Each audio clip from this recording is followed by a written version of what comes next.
Yanko. You get to do the intro today.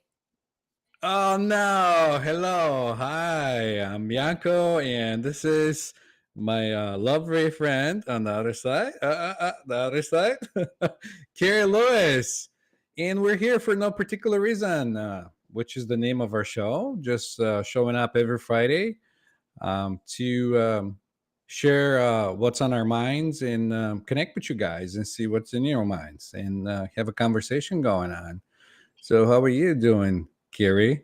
Yeah, I'm in a more subdued mood today. I have my ups and downs, but overall I'm very blessed and joy filled in the state of change and ambiguity. So there you go. I love ambiguities. I don't know why. I just love that. So I'm Yeah, curious when I ask you. So this is a phrase that I use quite often, but I would be curious to hear what you think about it. sure. Wisdom is avoiding all thoughts that weaken you. Hmm. Wisdom. It's avoiding all thoughts. It's. I don't know. I don't know how to explain it, but it's really true. It's really true. There's different ways to say that, but when there's nothing in that nothingness, there's everything. So, but it's different for everyone. So, how about you? Well, so here's the thing. First off, good morning to our regular follower, Bonnie, who's been coming in clutch the past couple weeks, showing up and showing out. And Yanko and I appreciate you immensely, as well We as Nana and do. I, Good morning. because you share in the conversation yesterday too. Um, yes. So I'm actually releasing a lot of energy. So if I like pause, guys, it's just me releasing energy. So I experienced a really unexpected loss this week, and the circumstances around this individual's transition to another dimension or another experience was pretty horrific. And I continue to remind myself with that quote, wisdom is avoiding all thoughts that weaken me, to stay in the present moment. And if I'm going to ruminate because our brain thinks about things, right? Then I'm going to choose the thoughts that I have in and around the situation so that they make me feel good rather than make me sit in suffering. Because as anybody who's ever watched this show for the 82 episodes we've had, I choose to live in joy. I mean, we all get to choose our experience, and some people opt to live in suffering, and that gets to be their experience. But I choose to live in joy. And so, for me to stay true to my vision of the experience I want to have, right? I am reminded often by myself, because I've trained my brain very well, to stay in joy, to stay in joyful thoughts rather than focusing on the things that cause me to sit in suffering.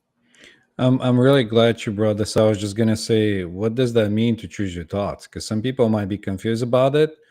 And good morning for our regular Hey, viewer too. Yes. hey, thank you, Ben. Is it So Shamim? it might be confused. Shamim? Yeah, he's been with us in a couple of No, I shows. So good know, but morning like to I you. always try to say his name, and sometimes I think I butcher it. So Shamim, right? Shamim. Yeah. Anyway, okay. But it might be confusing to people because they might think that they can actually choose a thought. Um, but because the thoughts are just happening, you're not in control of what thoughts are going to come and go. You can really force the thoughts to stop. And in correct me if I'm wrong, but by choosing your thoughts, you're not. You mean you paying attention to certain thoughts, and then you're just allowing other thoughts to be in the moment instead of just anything else. Am I correct? Well, I mean, again, you and I have had different experiences, so I can't really say for like your understanding, but for me, using muscle testing, kinesiology, but I don't even need to do that now because I know when I'm in alignment and when I'm out of alignment, which is exactly why I just shared with the listening audience. Like, if I pause, the way I release energy, energy, stagnant energy in my body, that like energy that comes from misalignment. I guess that's a way to say it. I like pockets of air are released through my mouth. So that is how I release energy. And I know when I'm out of alignment with truth, which is unconditional love, right? Which is peace. When my body feels icky, sticky. And so I becoming aware of the experience my body's having, then make a conscious choice. Because now I don't always like, sometimes I go into my default mode of operation and I just get caught up on, oh my god, my cousin passed away, oh my god, this happened, and then I'm like, oh, my body feels gross right now, like I feel tightness and tension. And so then I make a different choice. So I will grab my cup of coffee and smell it. I will feel the steam on my face. I will feel the skull imprint on my coffee.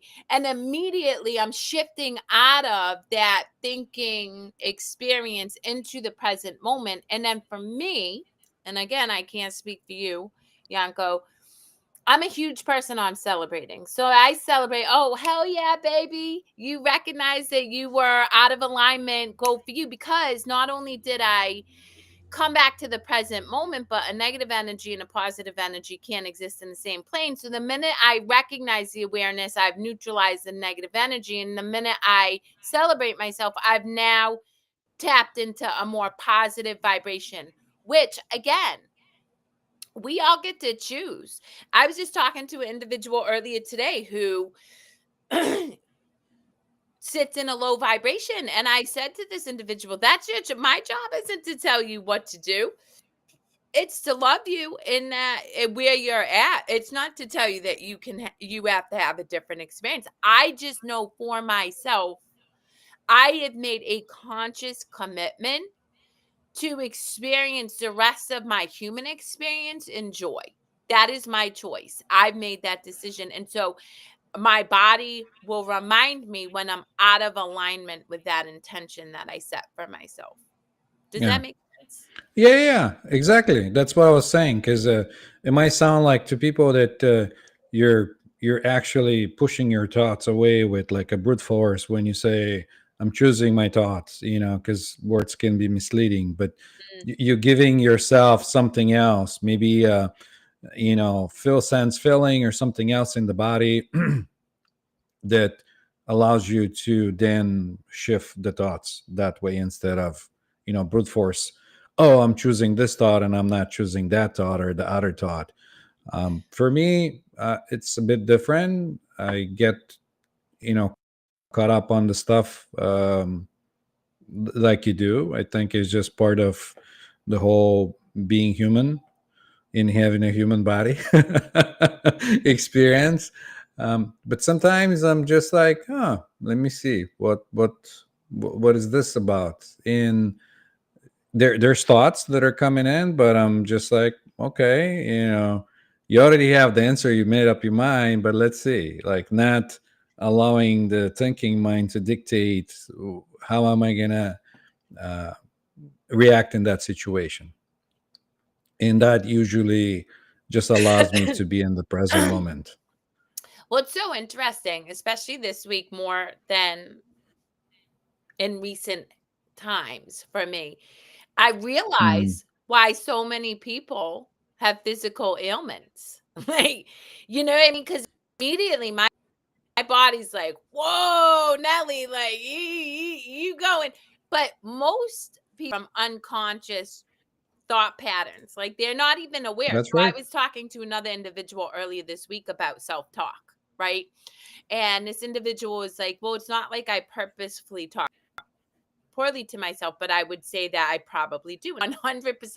Nobody ever gets born and says, let's shit all over myself. Like, we don't do that. We go through life having these experiences, taking in information from everywhere. Everything is information that we acquire. And then as a result, we create this pattern. And a lot of the programs people operate in is self-talk, and it's negative self-talk. And so what I say is, once you're aware, you can make a different choice. And once you become aware, you start to realize how your self-talk impacts your physical body, because it's not just like your mind you're impacting. If I tell myself I'm a piece of shit, my physical body is like, yo. And then think about it. If you do that over and over for the course of decades, no wonder your body starts cancer. No wonder you have autoimmune diseases. No wonder you suffer from chronic, what is it, rheumatoid arthritis, because all that shit is trapping into your physical body. And until you express it, it's going to cause you physical pain. That's right. And that's right aligned with even the research that people are doing with placebo and nocebo. You know, so if you think and you react in positive way, your body heals. Even so, there's no like an actual pill or whatever. But Yep. then if you do nocebo and you do the opposite, you keep thinking of like, oh, do I have this disease, or I'm having this ache? Maybe I'm sick of this, or maybe there's something else, or my grandparent had this. Well, maybe I'm having that too now, and you start manifesting it in creating it because the body doesn't know the difference. The body just reacts on whatever with the mind's going on. So they're both connected. So I'm 100%. I'm glad I'm glad you brought this up. And it happens to everyone. Just some people verbalize it and some people don't. So you might see somebody walking down and talk to themselves, and and then you might just see somebody walking. It doesn't mean they're not talking to themselves inside. Yeah, There is it's so something true. going on. I saw somebody this week that was this thing. It was just right, and it was saying, "No, I have to deal with this guy." I was so angry, and I turned around and I said, which is this guy? Is it me? Who are we dealing with? He started to laugh. Yeah. It was so funny though. Yeah. But you know what? So at almost every morning during the girls' school weeks, I write them post-it notes. And Mm. it's just a little either I love you so much, have a beautiful day, or whatever. So um yesterday night my daughter had borrowed something and she couldn't find it when I asked for it. So she comes in my room really defeated, and she's like, I want to be known as a trustworthy person, and I'm like, whoa, dude, what story are you making up? Like, what the? So I wrote on her post-it note last night for her to wake up with. If we know that the mind makes up stories, and it does, right? um why not make them good stories? And that's my thing. Look, I cannot control. I mean, if I'm in like I do actually, if I'm in awareness and in presence, I'm controlling, like being present. But my mind wanders. It's gonna wander. It's gonna wander. So if I know that it's gonna wander, I'm going to provide it with yummy, delicious, good feeling stories about myself, about the relationships I have, about the experiences I moved through, rather than stories that make me feel icky. Because again, when we're looking at the fact that we're vibration, we're energy, right? Joyful, accepting story is far more powerful than a story about somebody feeling like they're untrustworthy because they couldn't find something they borrowed. That's like, whoa, because that's judgment, and that's guilt, which is a shitty place to live in. So that's why I encourage my kids, listen, I can't take away your thoughts, right? Everybody is having their own perspective, their own reality in their mind, but I can certainly encourage you to decide what reality you want to have, and does it make you feel good or does it make you feel like crap? And it also depends on like how we're conditioning ourselves. If we're conditioning ourselves to hop from one thing to the other thing to the other thing and have like a less retention span, then yeah, you're not even going to be able to concentrate on like what's going on in the present moment at all or anything at all. So that'll add up to being aware, because that's one other factor that's involved in the whole equation. So yeah, but I'm 100% with you. That when you're not aware of something, then you're not aware of something, and you don't know that it's a problem, or Yeah. even if it's there. I think what's his name had a really nice quote, which goes something along the lines of um, if you're not aware, or something along the lines. I'm not 100% in the quote, but if you're not aware of your subconscious mind, um, your thoughts will create your reality, or your thoughts will dictate your reality, and you'll call it a karma, or something like that. I can't remember the whole thing. I'm just having a Well, it's so sinner interesting. moment. I was talking to another individual this morning who was getting really down on themselves for the behavior that they had leaned into in past experiences. I said, why get down on yourself? So logically, right? Logically, stealing my mom's sapphire ring, I knew that was wrong. True.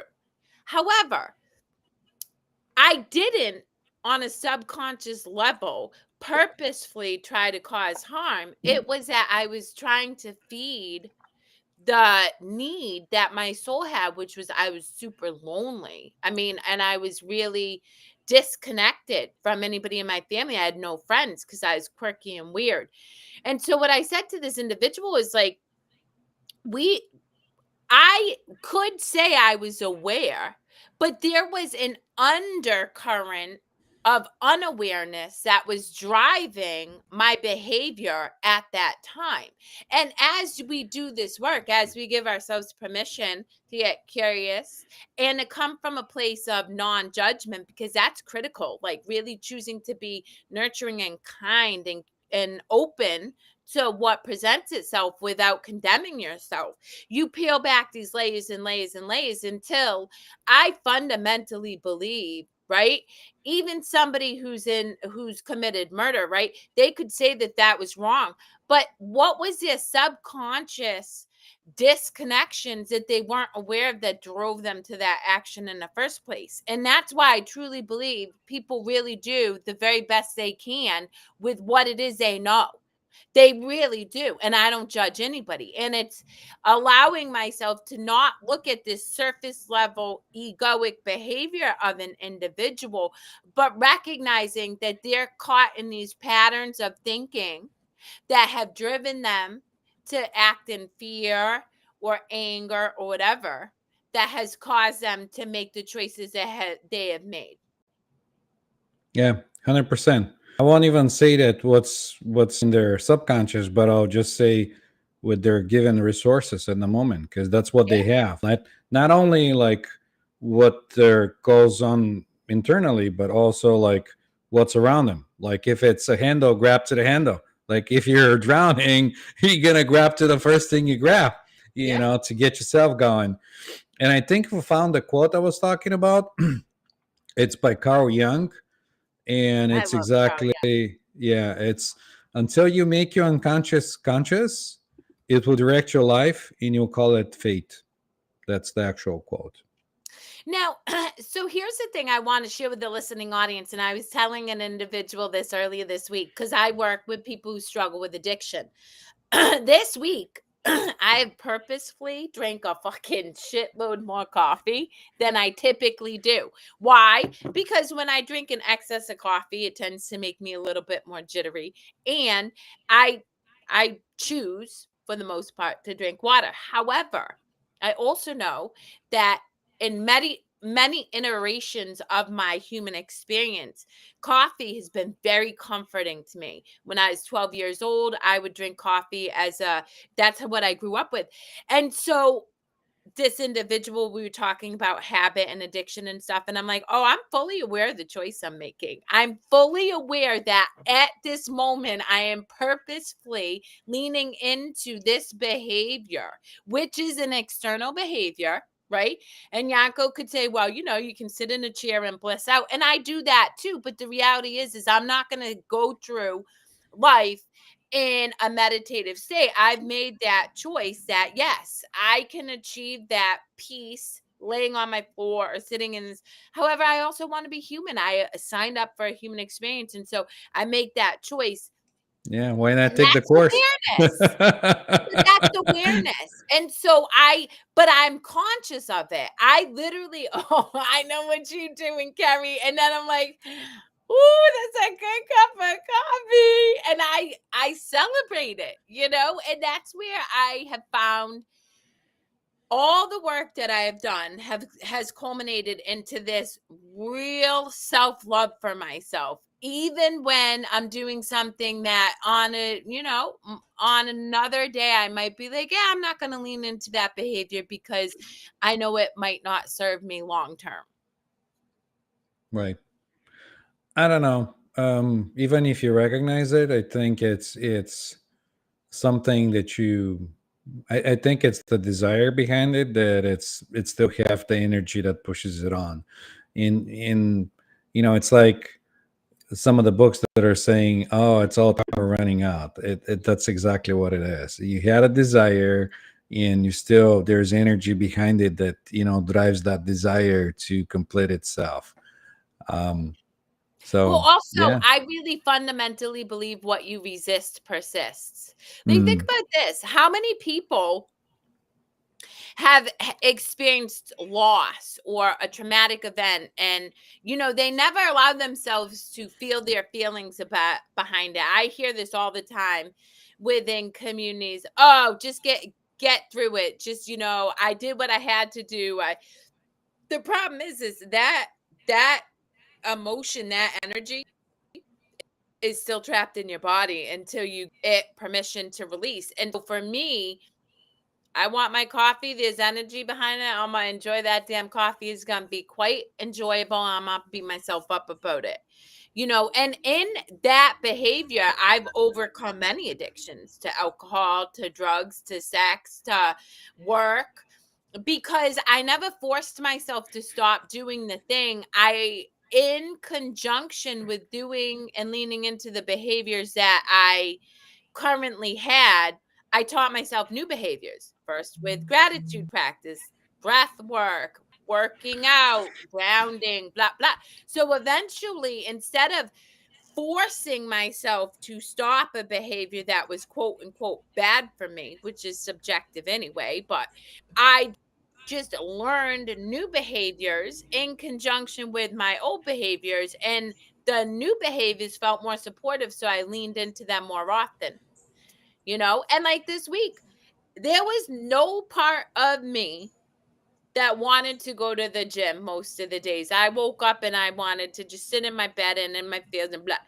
But I allowed myself to feel my feelings for a little bit. And then I said, going to the gym might feel really good. And every single time I came home and I was like, oh, that was so delightful. And I leaned into that behavior rather than going for a bottle of alcohol or yelling at people in my family because of the responses that they're having around loss. And yeah, so I think in a different way, you're 100% on that. If, say, your body is antenna and you resonate at certain frequencies and you attract those energies like the antenna, do you have to go through the antenna down the wire or from the one side to the other side? So it's not that you're controlling it or doing anything, it's just that it's different. And when that happens, the body reacts differently and you go like, ooh, this feels this way, oh, I don't want to feel this or whatever. But it's just there. It'll pass on and it'll move on, and just how it is with the body.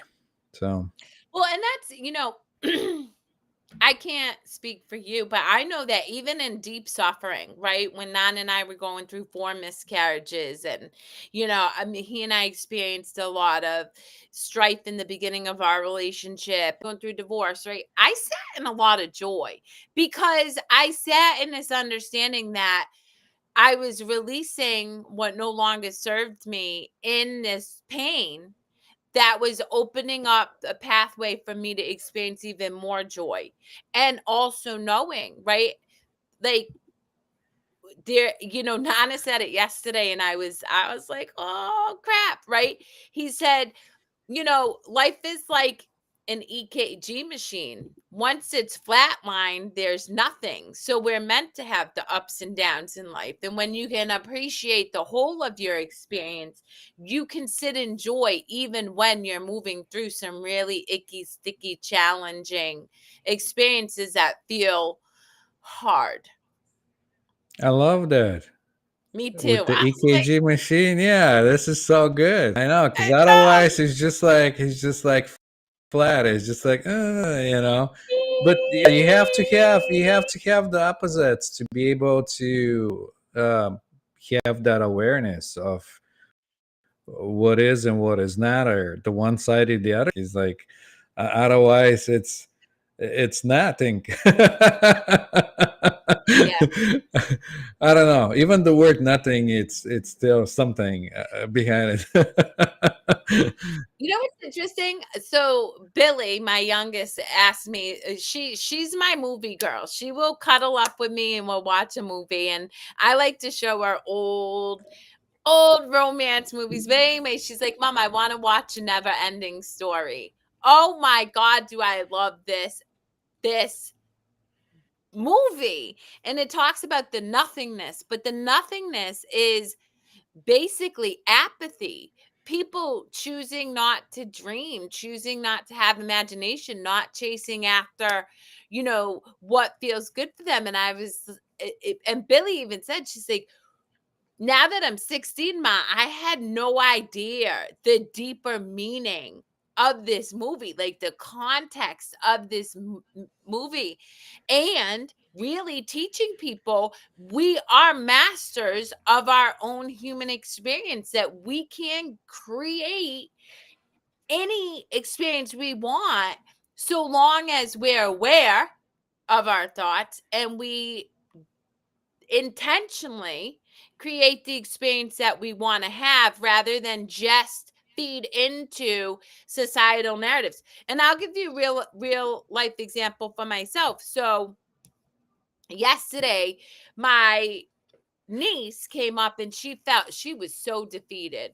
She just went through the last class of home buying, her and my nephew.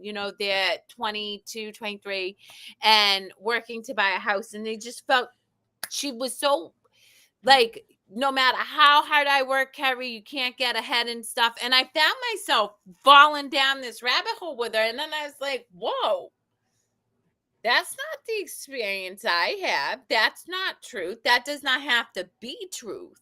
It's just that is what the collective consciousness, right, is experiencing, because most people operate in fear.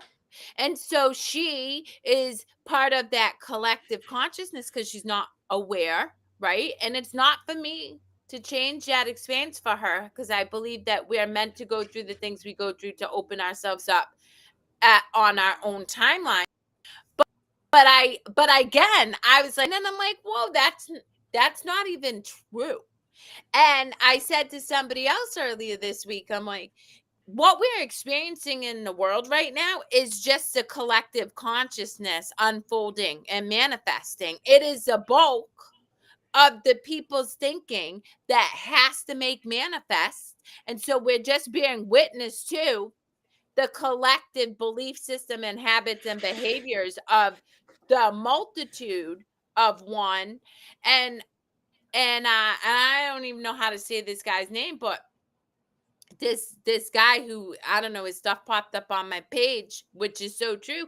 It's like it does take effort and energy to break the ideology of the collective consciousness, but once you do, you just laugh at it because you know it's not real in the first place. And I do know that. I'm just like, oh, so I fell into that old pattern, and then I immediately was like, oh no, no, no, no, no. That's not the story I'm creating. My never-ending story is unfolding in joy and abundance, and things come to me easily. I'm not worried about things being hard because I am more concerned with being aware of what's running in my internal narrative so that the experience I create is one that was purposeful and intended, not one that I just went along to get along with the collective and achieved.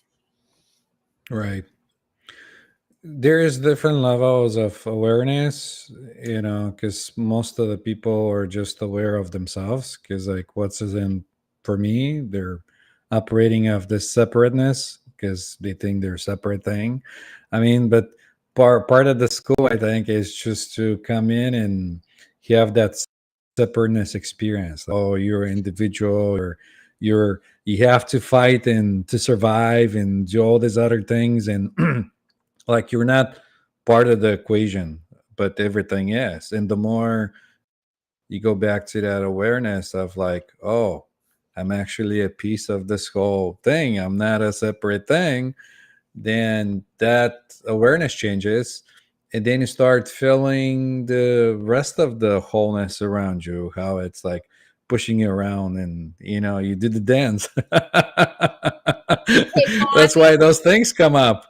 Bonnie, me and Yanko are still learning too. The more we do this work, the more we're like, we have no idea about anything. And I actually did see something a few days ago, and I had to chuckle because it's like consciousness creation created, I mean, I say 8 billion because it's people, but it's infinite, right? Infinite expressions of creation, and because it's infinite expressions, I don't know that one expression knows the whole. And so we're always like, I'm always like, and Yanko and I have had this conversation when we think we know. I'm like, I fucking don't know shit. I just Exactly. know that. I just, I just know. I love it. I'm That's like, but exactly right.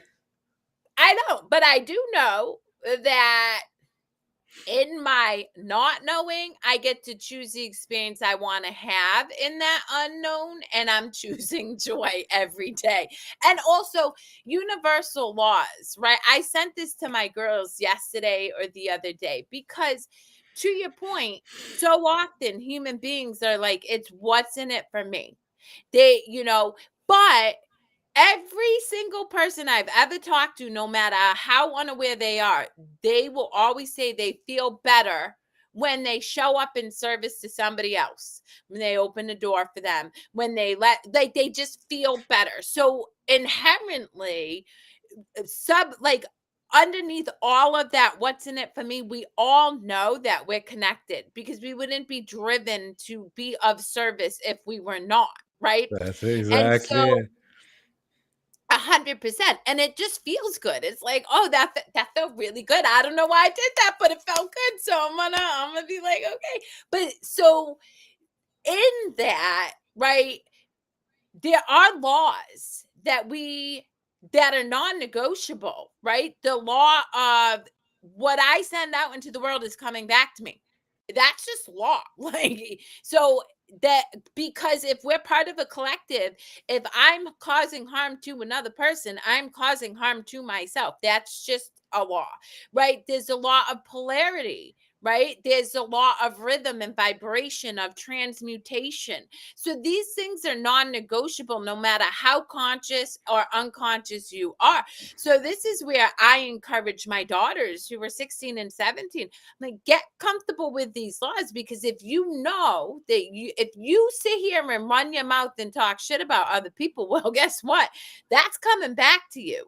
If you are really, really joyful, well, the reality is there is an that you're gonna experience, because to Nana's point, it's an EKG machine. It isn't just all the time. Like you got, it's going to end up being, the opposite of blissed out. And when you know that, it becomes much more palatable to navigate life, because you don't feel victimized by it anymore. You have the tools to really understand what's unfolding, not just within yourself and your own world and family, but within the entire collective consciousness and creation itself.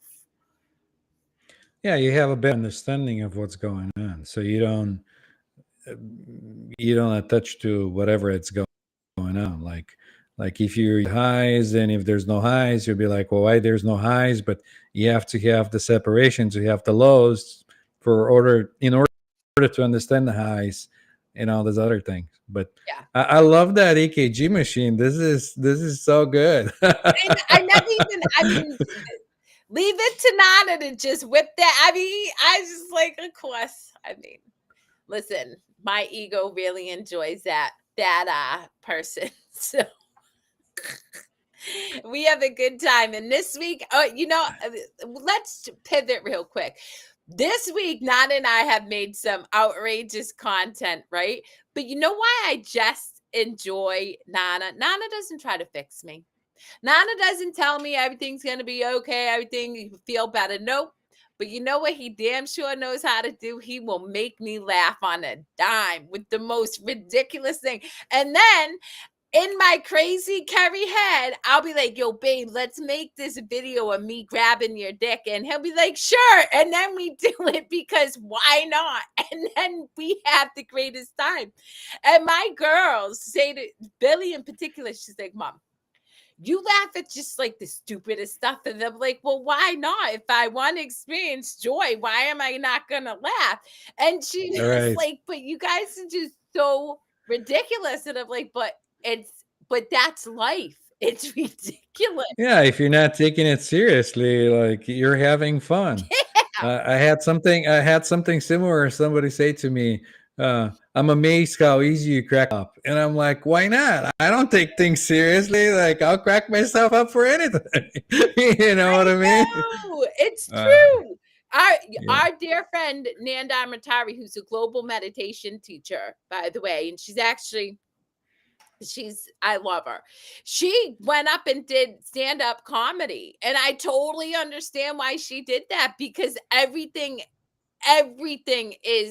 has an undercurrent of hilarity to it, and we just take ourselves so seriously. And you know what, I'm going to tell you, this is a real story. So I go to this TRX class at the Y twice a week, and it's a regular group of people. Oh, I Now didn't know that. so I have this regular group of people, and there's this older gentleman. He's probably in his early 60s. He and I, it's TRX, so you strap yourself in these straps. So the trainer will be like, all right, guys, mount up, and when you're ready. And me being me, of course, I'm gonna say, I'll tell you what, when I mount up, I'm ready. And then this guy, Scott, he will totally, so the two of us are constantly saying out of pocket stuff.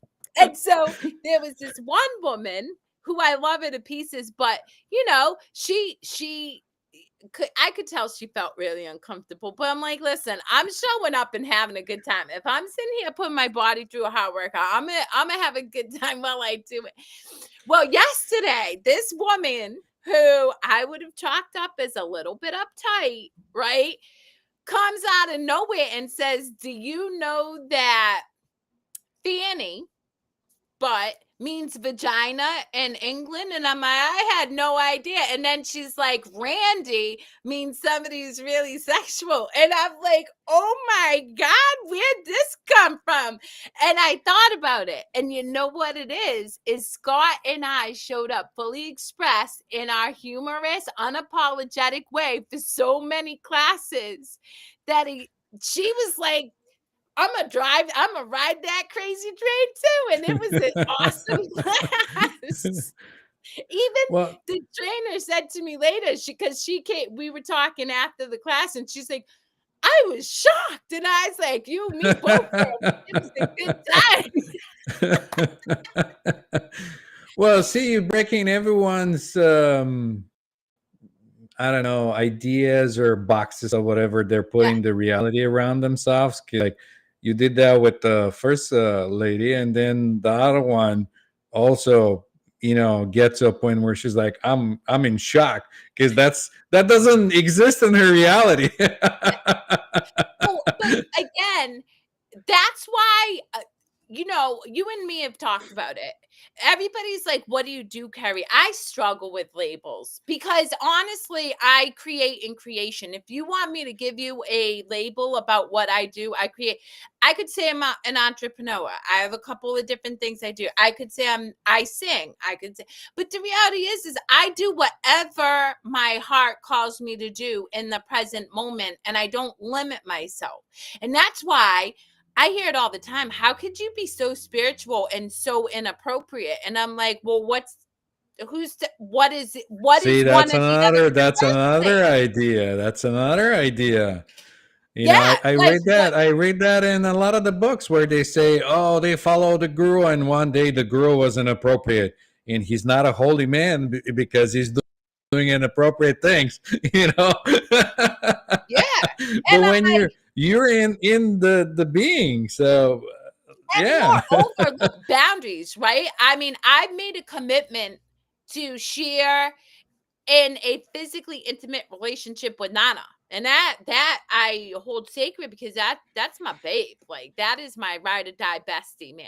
However, he knows me. He knows I am so outrageous. And but I'm not gonna go walk up to Scott and grab his dick because that's just not okay in my world. So here's the thing: is like I do what feels good for me in the moment, and I'm not concerned with how it's perceived to other people, because if I can look at myself at the end of the day and feel good about who I am, which I can 100% of the time, then I can rest easy and be okay with the full scope of who I am rather than who you think I need to be because I'm a coach or I'm spiritual or I sing or I'm a mother or I'm a lover or whatever.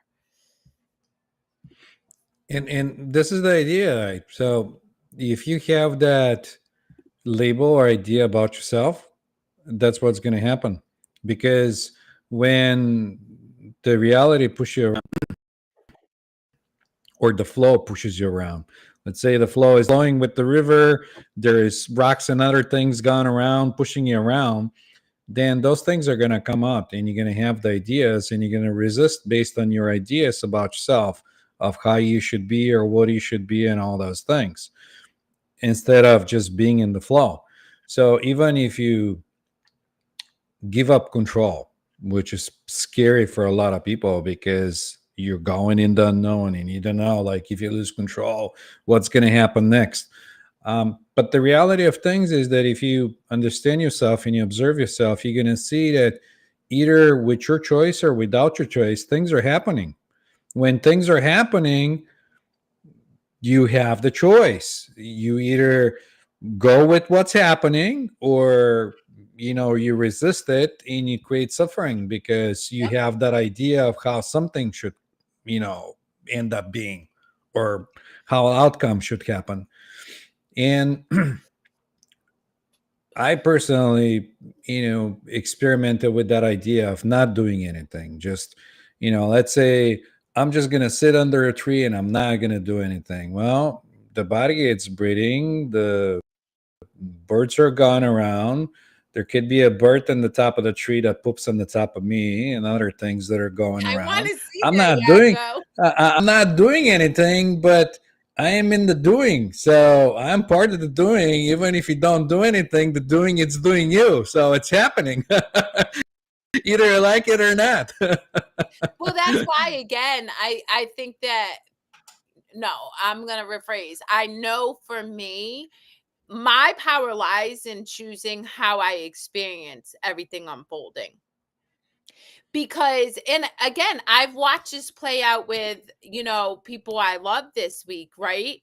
I see that change, right? When somebody passes away, really it's just change. You're shedding their meat suit. That's my understanding. But I'm exactly the same way. yeah, But people look at and they expect you to react a certain way based on their beliefs. yeah. And I'm Well, sorry I interrupt. Go no, ahead. no, no. Go ahead. I That's interrupt what I you was all the gonna. time. What are you talking about? That's what I was gonna. That's what I was gonna say. Like, if you don't react in a certain way and they don't get the outcome they expect from you, they think that something's wrong with you, and they go like, "Well, what's wrong with you? Why are you acting this way?" Because like normality is to maybe cry, or normality is to like fine. You have a different understanding. Nothing's wrong with that, and you can have that in different situations, Yeah. or Well, even if you're just go ahead. even if you know people will go because there's nothing. If there's nothing going on, there's nothing to express anything in the moment because it's quiet. There's no waves. You know what I mean? Like there's nobody home, and somebody will look at you and say, "Well, what are you thinking?" Like I supposed to think all the time, And if I say I'm not thinking of anything, I'm just being. I'm in the moment. But then they go like, "No, no, no, you must be thinking of something." Well, it's so interesting because I hear a lot of people, they either have their phones on in the background, they have music on when they're driving and whatever, and I've been told many, many times, "Oh, if it's quiet, my thoughts are too noisy." And I'm like, "Oh, I." Ooh, yeah. But I do Escape wanna go yourself. back I do wanna go back to the point of when people experience change and they come from fear, they tend to grasp for control and they Mm, tend to present as angry or like, and you see this division occurring. That's what I've experienced, this real mm, division. And for me, when change happens, I always look at it as an opportunity to unify, to, okay, like, again, even in a situation of having somebody transition, I was able to connect with other individuals I haven't talked to in years. And so I look at it as an opportunity to unify rather than divide. And it really is about the only thing we can control at the end of the day is our response to what's going on. We can't control what's unfolding. I have no control, but I can control my internal narrative around what that is. And to your point, Yanko, fortunately for me, I've been labeled crazy my whole life. So now I wear it as a badge of honor. But I will say for a really long time, that offended the hell out of me. I was like, what the fuck? I'm not the crazy person. Now I'm like, I best be considered crazy because if not, I'm conforming and I ain't even down with that. I mean, you probably choose that for a reason because, like, knowing you and you sharing stories about your grandma or somebody that was the crazy in the family. Oh my God, Yeah. she The taught me to fully express. I thank her I every day. In know. fact, I'm looking at a picture right now. Hi, Lillian. Um, yeah. But you're right. I did choose it. It's so interesting. So Deepak Chopra interviewed this medical doctor who ended up having a massive heart attack and was in comatose for, I want to say, a month. It's a fairly significant amount of time. While he was comatose, this MD, this medical doctor who actually, look him up, he is world renowned for kidney transplants and using pig organs in Mm, human bodies to be able to save them. But anyway, so he says to Deepak Chopra, um, while in this state of comatose, he remembers performing operations every single day for 30 days on people in like the 1800s where there wasn't the equipment we have, like vividly. He never saw his face, but he vividly remembers. And he asked Deepak Chopra, what's that about? And Deepak says, well, you were attached to the story of healing people as a medical doctor. So in another state of consciousness, you did the same thing. And I say that to say, I'm clearly attached to being outrageous because I'm definitely an outrageous person. And I like that about myself. So whether I've been that way in past lives or past dimensions or not, I have definitely learned to embrace the idea that I'm considered crazy by some, rather than look at it as a limit or something that's bad about me, which I did for a long time. I mean, again, there isn't anything bad. This is all Right. like ideas, and this is where people go like, whoa, whoa, whoa, hold your horses. What do you mean? There's nothing bad. There's like all kinds of bad things going on with people and things around and everything. Everything is just is. What do you give meaning to it? That's what it becomes. Whatever it means to you.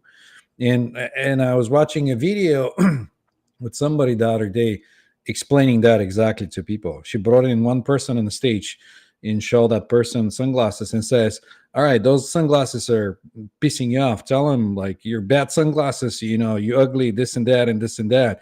And then they go like, oh, you bad and this and that. And then he goes like, okay, now they're really cool. Like tell the sunglasses like, oh, you really cool sunglasses, this and that. And then it brought in and then and says, did the sunglasses change? Did anything happen to them? No, they're just sunglasses. But how you Perceive it. you know perceive it, that's what it becomes. Yep. So I'm just clarifying that there's nothing bad. You actually give your meaning to a situation, something, and you make it better, good, or whatever you want. Yeah. Yep, 100%. Well, it's so interesting you say that because I just took somebody into meditation recently.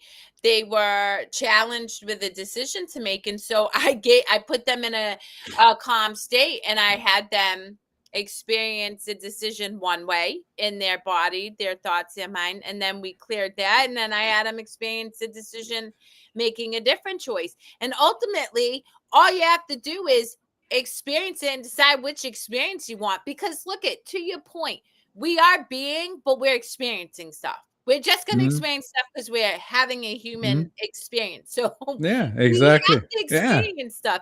So ultimately, That's why we're here. yeah. So ultimately, it's what do you want to experience? And going back to the very beginning of this, show, I can experience suffering or I can experience joy.